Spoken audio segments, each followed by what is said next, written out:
Los primeros años de las MMA fueron realmente salvajes, cero o muy pocas reglas, categorías de peso inexistentes y cero control antidoping, pero entre la gran nube de peleadores de esa época, solo uno tiene el mérito de ser el primer campeón de peso completo de UFC. Hoy vamos a hablar de la historia de su ascenso y terrible caída. Por ello, dadle la bienvenida al Icuverso al martillo, al padrino del Ground and Pound, a Mark Coleman.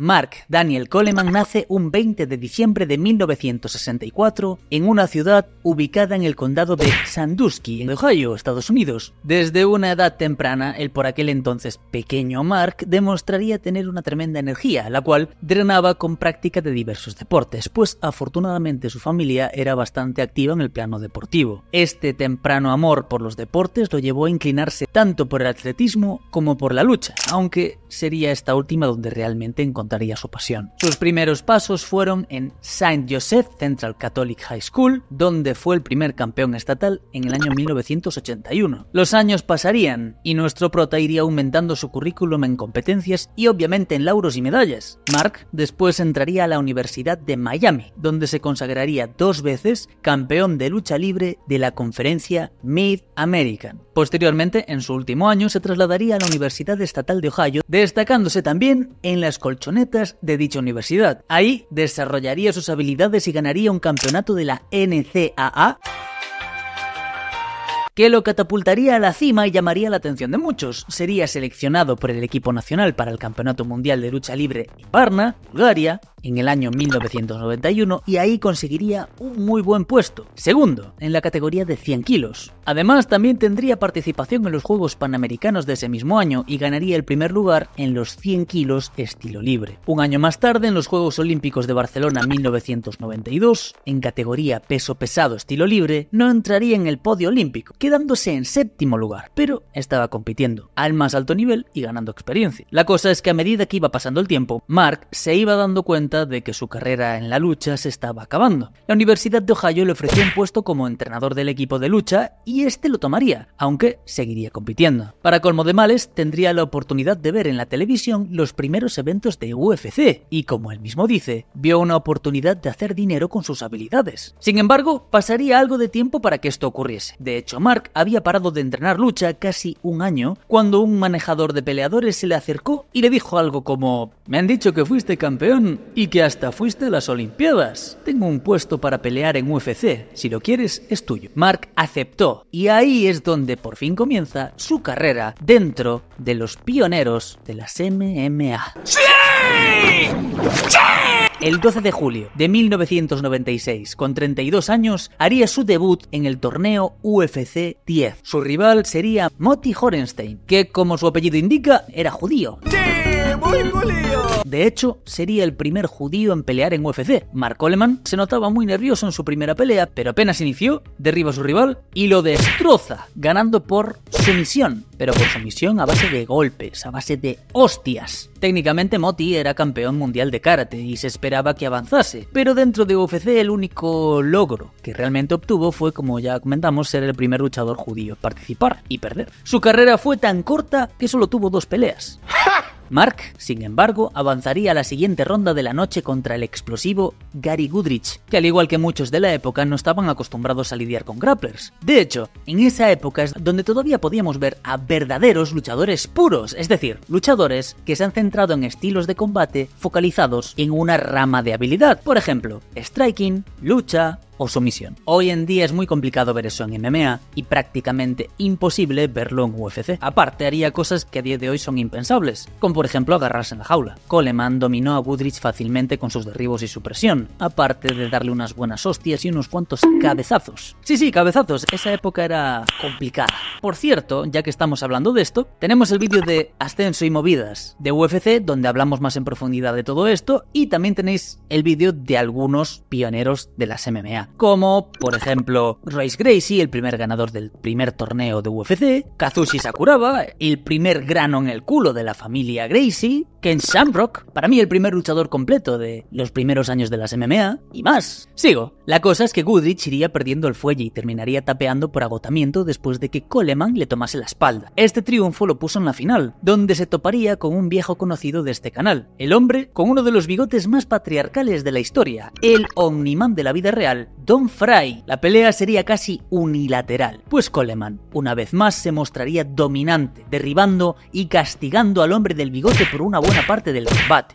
15-minute time limit, 3, 2. It's a tight, it's a little bit slippery. Fry is not used to that. And boy, I'll tell you, Coleman's getting in. A plethora of right hands.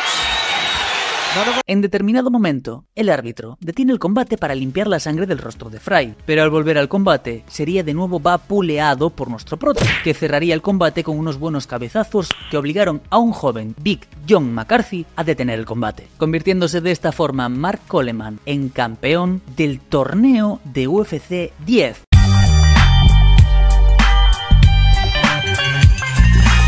No confundir campeón de torneo con campeón de categoría. Y datos al cero, Coleman tenía una novia bastante más joven que él. Mark le sacaba más de 10 años y esto se descubrió en la presentación de su último combate. 2 meses después volvería de nuevo al octógono para el UFC 11 e iniciaría despachando a uno de estos personajes que no tenían nada que hacer dentro del octógono, Julián Sánchez, que es rápidamente derribado, golpeado y sometido por Coleman. Avanzaría para enfrentarse a Brian Johnson, el cual sería derribado, castigado con golpes y cabezazos y se rendiría ante semejante castigo. Con esta victoria, nuestro prota se convertía nuevamente en el campeón del torneo de UFC y se volvía una estrella dentro del octógono, porque la gente lo amaba por su feroz dominio. Viendo la oportunidad, los tiburones anteriores a Dana, es decir, Art Dave y compañía, deciden finalmente crear el título de campeón de peso pesado de UFC, que se uniría con el de Superfight, cuyo último poseedor era Dan Severn. Ambos hombres venían de la lucha y su combate prometía, pero Coleman no solo venía de la lucha, venía por todas y domina a este otro bigotudo fantástico y lo terminaría sometiendo con un poderoso neck crank, convirtiéndose así en el primer campeón de peso pesado de UFC de la historia, logro que de por sí ya le aseguraba un puesto en la historia de las MMA. ¡Estupendo! Pero hay dos cosas que son inmutables. Uno no es realmente campeón hasta que defiende el título, y a veces la vida te va a patear las pelotas cuando crees que todo te va perfecto, y con Coleman ninguna de estas dos cosas son diferentes. Nuestro prota admitió que tras convertirse en campeón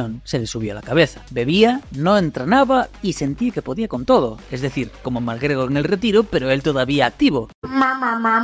Shut your mouth, mate. La cosa es que tenía que hacer la primera defensa de su título, y como su rival sería Maurice Smith, kickboxer, nuestro prota no se preocupó. Ya había machacado a poderosos strikers en el pasado, gente que era muy peligrosa de pie. ¿Qué tendría este tipo de diferente? El 27 de julio de 1997, ambos hombres chocarían y Smith se las arreglaría para sobrevivir a los embates de Coleman, pasando a demolerle a base de low kicks y a golpearle manteniendo la distancia. Watch for big punches. Watch for big punches. 6 seconds left in regulation. Coleman.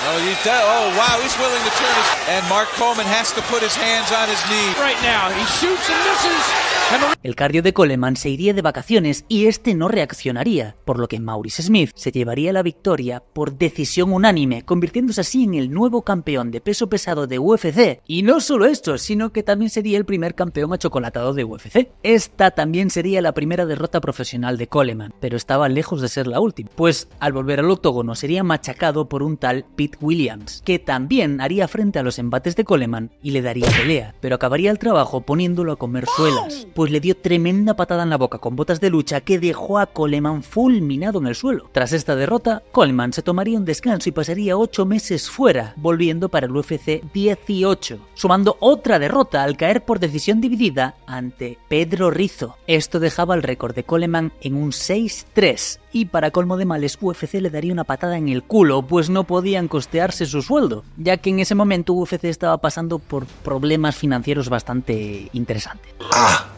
sutil. Sin posibilidad de pelear en UFC, se plantea aprovechar su popularidad para ingresar en la lucha libre profesional. Pero desde Japón, unos tiburones asiáticos le harían una propuesta también interesante. Le ofrecían un par de peleas en Pride Fighting Championship. Y ya sabéis cómo era la movida por allá. Y si no, también tenemos el documental completo del ascenso y caída de la mejor promotora de MMA de la historia. ¡Lo dijo! ¡Lo dijo! A cambio le ofrecían una buena pasta, así que empacó sus maletas y se fue para Japón. Al llegar a tierras asiáticas las cosas cambiarían un poco, es decir, le pagarían su dinero y tendría sus peleas, pero aparte le endulzarían el trato. Le dijeron que podría asegurarse un puesto en una buena promotora de lucha libre profesional japonesa para ganar todavía más dinero, pero a cambio solo tenía que hacer una pequeña cosa, algo prácticamente irrelevante: perder. ¿Cómo? ¿Nani? En Pride 5 haría su debut frente a Nobuhiko Takada. Nosotros a día de hoy sabemos que todo esto estaba arreglado, pero en ese momento nadie lo sabía. Aunque era, digamos, bastante llamativo que Coleman, que siempre fue agresivo, fuese en este combate tan pasivo y no le partiese la cara al asiático al tenerlo en la lona. Algo anda mal. La cosa es que en el segundo salto, y de una forma bastante conveniente, Takada atrapa al pie de Coleman y le aplica un heel hook, haciendo que se rinda. Coleman durante mucho tiempo solo se limitó a decir que debía proveer para su familia, pero con los años admitió que aceptó dinero por dejarse ganar. I have no options, and I did it. I ain't ashamed of it. I did it. I had to do it to get into Pride. Tras este pequeño circo, se enfrentaría ahora sí en una pelea con todas las de la ley contra Ricardo Moraes, al que dominaría por 20 minutos y se llevaría una decisión unánime. Con un récord de 7-4 entraría en la primera ronda del torneo Grand Prix del año 2000. Allí se toparía con Masaaki Satake, a quien Mark derriba con facilidad. Se pone en modo quiropráctico y le reajusta la cervical con un poderoso neck crank. Avanza a cuartos de final y pelea contra Akira Shoji, en una lucha que duraría 15 minutos y en la que Coleman barre el ring con su rival. Coleman has pretty much controlled this fight, so yeah, he's controlled all round. No, it's nice work. It's from, you know, the Shamrocks and the Lions Den. Después de 15 minutos de acción, los jueces declaran ganador a Mark por decisión unánime. ¡Bien hecho! Horas más tarde, se debía enfrentar a Kazuyuki, cabeza de hierro, Fujita, en la semifinal. Pero apenas unos segundos después de iniciado el combate, la esquina de Fujita tira la toalla. Esto al parecer porque Fujita sufrió una lesión durante la pelea en cuartos de final contra Mark Kerr. Y aunque tomó analgésicos, no pudo pelear y de esta forma, Mark Coleman pasa a la final del Grand Prix del año 2000. Sí, varios combates el mismo día antes. Los torneos se hacían todos en una misma velada. Imaginaos esto: Topuria pelea contra Volka y lo deja KO, pero tienen tremenda pelea. Y en esa misma noche tiene que pelear contra Max Holloway, que viene de noquear a Gaethje. Era una locura. La final se celebraría el 1 de mayo y a Coleman le tocaría enfrentar a un hombre de la vieja escuela de Pride, que más de uno quiere ver en este canal, pero no lo deben querer ver demasiado, porque no he visto violencia en los comentarios. Igor Vovchanchin, que no tengo idea de cómo se pronuncia en su lengua natal. Coleman llegaba básicamente con una pelea menos, y se notó porque dominó fácilmente a Igor. He drives in, takes Igor. Very good wrestling. And when she's on the strike, how much does Igor have? Y al final le terminaría asestando unos potentes rodillazos en la cabeza que obligaron a Igor a rendirse. Con esto se convertía en el campeón del torneo Grand Prix de peso abierto del año 2000 y volvería a estar en la cima de una promotora importante, de hecho la más importante de ese momento. Volveríamos a ver a Mark Coleman en el Pride 13 casi un año después, para enfrentarse a un tal Alan Ghost, que comenzaría muy inspirado la pelea creyéndose Liu Kang, lanzando patadas voladoras y otras mafufadas que no obtuvieron ningún efecto. Y como no pudo con patadas voladoras, se le ocurrió la brillante idea de intentar derribar a este experto en lucha. Bueno, Coleman lo atrapó y le funde el cráneo a rodillazos, dejándolo inconsciente. Lo más surrealista es que Ghost despertaría e intentaría atacar a Coleman sin saber que acababa de ser noqueado. En septiembre del 2001 volvería al glorioso ring de Pride y allí chocaría contra el hombre de los speech motivacionales, el único e inigualable Minotauro Nogueira. Con Nogueira sería una corta pero intensa guerra. Down at any time, Coleman with a left hook. He didn't miss. It was very accurate. They're hitting target. He's really good in the clinch. Coleman. Oh, who would have expected this? I mean, there it is again. Coleman's got a pass about there. Almost tried to put McGarrett. Pasando poco más de 5 minutos del combate, Nogueira atrapa a nuestro prota en un hermoso triángulo de piernas y finaliza con palanca al brazo, obligando a Coleman a tapear. A partir de ahí, a pesar de tener alguna que otra victoria, empieza oficialmente su caída. La suerte estaría a su favor al volver a enfrentarse a Don Frye, con el que se iría a una guerra de 3 asaltos. Oh, he's got lead. Oh, and he shoots and he gets the. This is a very good teacher of course. Yeah. And Coleman in the center in the same position. Y al final del combate los jueces le darían la victoria a Coleman por decisión unánime. Tras vencer a Frye, pasaría 10 meses fuera de la acción y volvería a la ronda de apertura del torneo Grand Prix del 2004, donde tendría un rival sin mayor relevancia dentro del mundo de las MMA, un tipo con cara de bonachón, un ruso llamado Fedor Emelianenko. ¡Eso sí es poder! Es verdad, oigo el nombre y tiemblo. Increíblemente, Coleman llevó la delantera al principio del combate, pero Fedor estaba en su puto prime y termina volteando la situación y sometiendo a Coleman con un precioso armbar invertido. Y Coleman se tomaría la derrota bastante bien, hay que decirlo.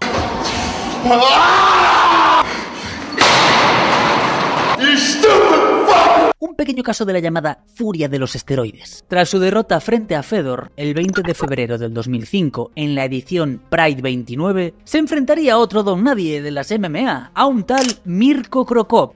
Esto se va a poner feo. Coleman intentaría hacer uso de su lucha, pero el croata defendería de forma estupenda y al final terminaría mandando a Coleman a la lona con una combinación de golpes. Y le da una Soccer Kick en la lona. En su récord cuenta como KO por golpes por alguna razón. Y bueno, este combate tiene una historia interesante detrás, porque Coleman no quería pelear contra Cro Cop, ya que le avisaron con 15 días de antelación, pero los tiburones asiáticos le dijeron algo como: ¿estás seguro de que no vas a pelear? No voy a aceptar. ¿Y ahora? No voy a aceptar. ¿Y ahora? Y siguieron dándole pasta hasta que aceptó, demostrando que no hay mejor negociador que el caballero Don Dinero. Tras esta derrota viajaría a Países Bajos para el Bushido Europe, donde se vería la cara contra Milko Bomb. Coleman lo derribaría con extrema facilidad, lo controlaría y procedería a estrangularlo con un triángulo de brazos desde posición contraria, lo que nos dice la tremenda fuerza de Coleman potenciada con arroz y pollo.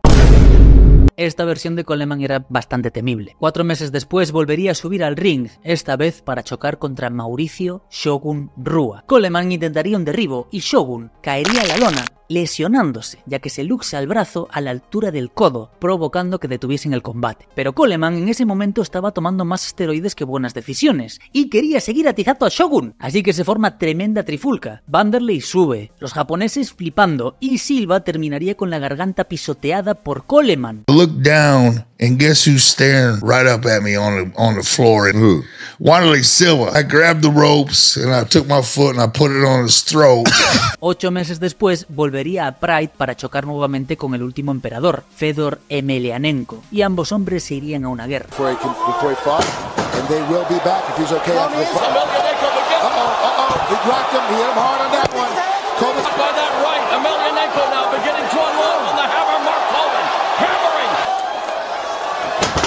Good throw by Fedor to keep on his feet. Nothing but words of respect. Now Coleman goes for the right hand, does the... La cosa es que Fedor volvería a darle una lección de juego de suelo a Coleman, ya que vuelve a someterlo con la misma técnica que en el combate anterior, llevándose otra derrota. Y de paso traumando a las hijas de Coleman, que vieron como su padre era machacado por este ruso bonachón, pero no pasa nada porque Coleman subsanó el daño, subiéndolas al ring prácticamente destruidas.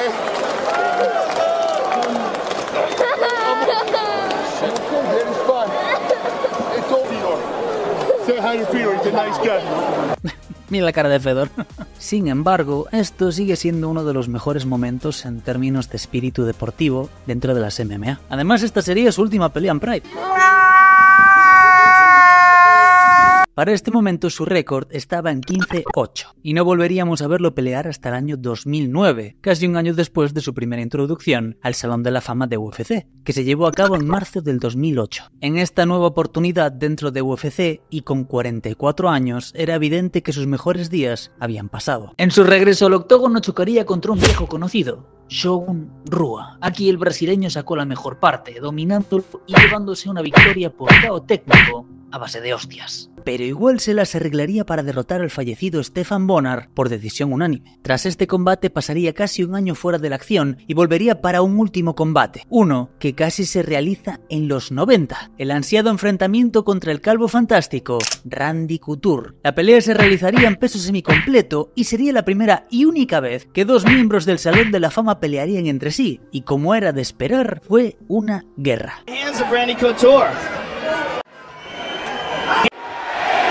Uppercut combination. Oh, big. And again he connects. Mention it's dirty boxing. He's very. Oh, big. Ya en el segundo asalto, Couture tomaría la espalda de Coleman y terminaría el trabajo con un mataleón. Después de este combate no volvería a pelear y tras 3 años de incertidumbre, anunciaría su retiro oficial de las MMA.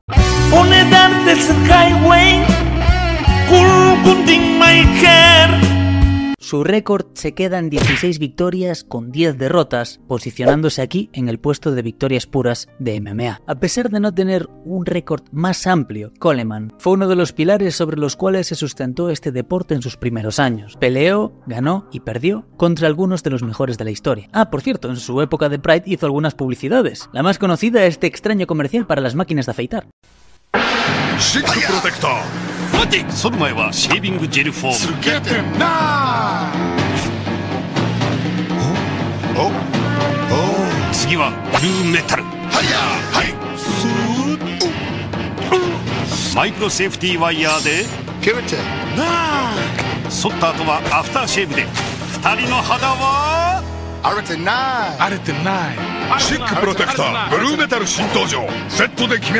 Y ahí donde los veis se llevaron $30.000 por tan ridículo comercial.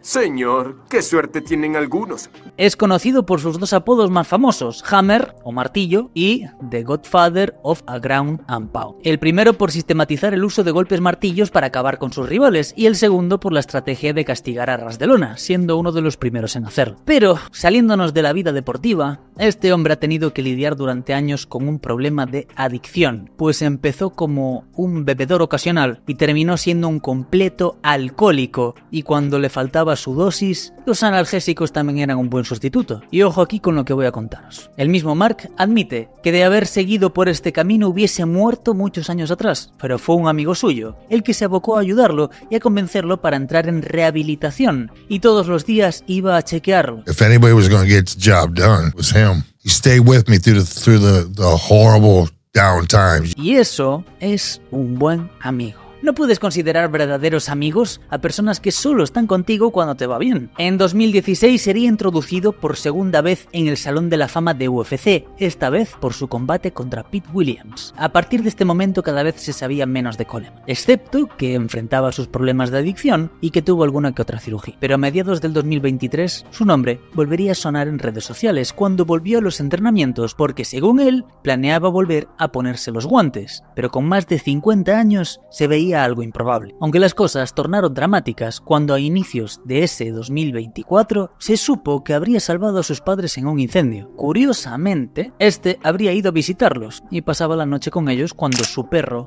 Hammer, lo alertó. Este iría a ver qué coño estaba pasando y encontraría fuego extendiéndose por la casa, por lo que hizo el mayor de los esfuerzos para sacar a sus padres. Cuando lo logró, se dio cuenta que su perro Hammer no sobrevivió, pues él sí fue víctima del humo y del fuego, pese a ser también él el que alertó a su dueño para que saliesen de casa. Está claro que el héroe ahí esa noche no solo fue Coleman, sino también el fallecido Hammer. I'm the happiest man in the world.